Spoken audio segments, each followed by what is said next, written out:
Hey guys, this is Juan. This is my entry for the contest. So what I made here is the first Nerf shotgun shell. Now I know what you're thinking, this is just like a streamlined dart, but it really isn't. In that, it's modded.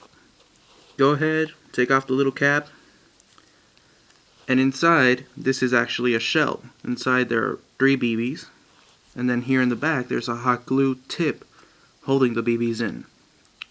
So how this works is that you actually fill it up with the BBs, close the cap, which is right here, close the little cap, and you put it backwards in a gun. So for example, if it was this, the big bad bow, which is not so big and more badder than ever, modded of course, you get this and you put it backwards. That way the cap is facing inside the gun. Why? Because when this thing shoots, the cap actually pulls off, and then when it pulls off, the BBs are left inside the shell, which in turn starts spinning. While it's spinning, it shoots the BBs in a spray. So this can only be used with guns that have their air restrictors removed, sadly. So how do you make this? Well, you have to get a streamlined dart. I mean, you can use any, but I prefer streamlines.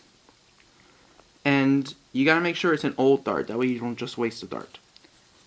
You rip off the cap, and this cap has a little bit of glue here. You can see some of the remains of it. Just trim a little bit of that off. Then get a pen that fits about the width of a streamline, and then just stick it through all the way to the end. Once it's out to the end, just start spinning it and spinning it and spinning it until, well, it's not so as tight as before. Then using a hot glue gun, just make a little tiny pillar of hot glue, as you can see there. Then just put the cap on, fill it up with BBs, and then shoot it. The range for this, like with the big bag bow that usually shoots like 100+ feet, the range for the BBs themselves is only 20 feet. So it's better for close quarters. Well, this is my entry for the contest and my mod. This is Juan signing off.